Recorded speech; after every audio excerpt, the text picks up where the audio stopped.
ಗಣಿ ಧೂಳಿಗೆ ಬ್ಯಾನರ್ ಗಲಾಟೆ ನೆತ್ತರು ಮೆತ್ತಿಕೊಂಡಿದೆ. ಜನಾರ್ದನ ರೆಡ್ಡಿ ಮನೆಯನ್ನ ಟಾರ್ಗೆಟ್ ಮಾಡಿ ಫೈರಿಂಗ್ ಮಾಡಲಾಗಿದೆ. ಮನೆಯ ಕಿಟಕಿ ಗಾಜುಗಳು ಪೀಸ್ ಆಗಿದ್ದಾವೆ. ರೆಡ್ಡಿಗಳ ಸಮರದಲ್ಲಿ ಹಾರಿದಂಥ ಗುಂಡಿಗೆ ಕಾರ್ಯಕರ್ತನ ಜೀವ ಹೋಗಿದೆ. ರೆಡ್ಡಿ ಬ್ರದರ್ಸ್ ಮೇಲೆ ಎಫ್ಐಆರ್ ದಾಖಲಾಗಿದೆ. ಗಣಿನಾಡು ರಣಭೂಮಿಯಾಗಿ ಮಾರ್ಪಟ್ಟಿದೆ. ರಣಾಂಗಣದಲ್ಲಿ ಮಾತಿನ ಸಿಡಿಗುಂಡು ಮಾರ್ದನಿಸ್ತಾ ಇದೆ.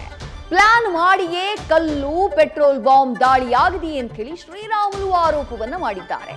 ಲಂಡನ್ ವಿದ್ಯಾಭ್ಯಾಸ ಹೇಳಿದಂಥ ಭರತ್ಗೆ ಸಂಸ್ಕಾರದ ಪಾಠ ಮಾಡಿದ್ದು, ಬಳ್ಳಾರಿ ಭಸ್ಮ ಪದಕ್ಕೆ ಗಾಲಿ ರೆಡ್ಡಿ ಮೂರ್ಖನ ಪಟ್ಟವನ್ನ ಕಟ್ಟಿದ್ದಾರೆ. ಬಳ್ಳಾರಿ ಬೆಂಕಿ ಆರಿಸಿದಂತಹ ಪೊಲೀಸರು ಇಡೀ ನಗರದಲ್ಲಿ ಹೈ ಅಲರ್ಟ್ ಆಗಿದ್ದಾರೆ. ಘಟನೆಯ ಬಗ್ಗೆ ಸಿಟ್ಟಾದ ಸಿಎಂ ಕೂಲಂಕುಷ ತನಿಖೆಗೆ ಆದೇಶಿಸಿದ್ದಾರೆ. ಖಾಸಗಿ ಗನ್ಮ್ಯಾನ್ಗಳ ರಿವಾಲ್ವರ್ಗಳು ಸೀಸ್ ಆಗಿದ್ದಾವೆ. ಇತ್ತ ಬಿಜೆಪಿ ಇದೊಂದು ಪ್ರೀ ಪ್ಲಾನ್ಡ್ ಕೃತ್ಯ ಆಗಿದ್ದು ರೆಡ್ಡಿ ರಾಮುಲು ಟಾರ್ಗೆಟ್ ಮಾಡಿದ್ದು ಅಂತ ಕಿಡಿಕಾರಿದೆ. ಕೋಗಿಲು ಲೇಔಟ್ ಬಿಜೆಪಿಗೆ ಅಸ್ತ್ರವಾಗ್ಬಿಟ್ಟಿದೆ. ಮನೆ ಕಳ್ಕೊಂಡಿದ್ದು 167, 250 ಅರ್ಜಿ ಬಂದಿದೆ.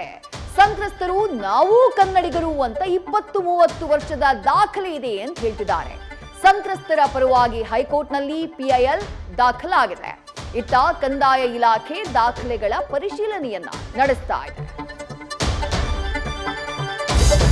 ಸರ್ಕಾರದ ಇಬ್ಬಗೆಯ ನೀತಿ ಆಕ್ರೋಶಕ್ಕೆ ಕಾರಣ ಆಗ್ತಾನೆ ಸಿಟಿ ಪೊಲೀಸ್ ಎಚ್ಚೆತ್ತಿದ್ದಾರೆ.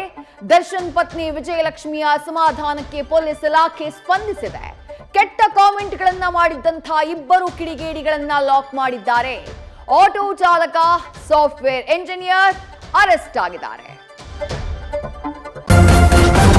ನ್ಯೂಸ್ ಫಸ್ಟ್ ನಿರ್ಭೀತಿಯಿಂದ ನಿಮ್ಮ ಪರವಾಗಿ.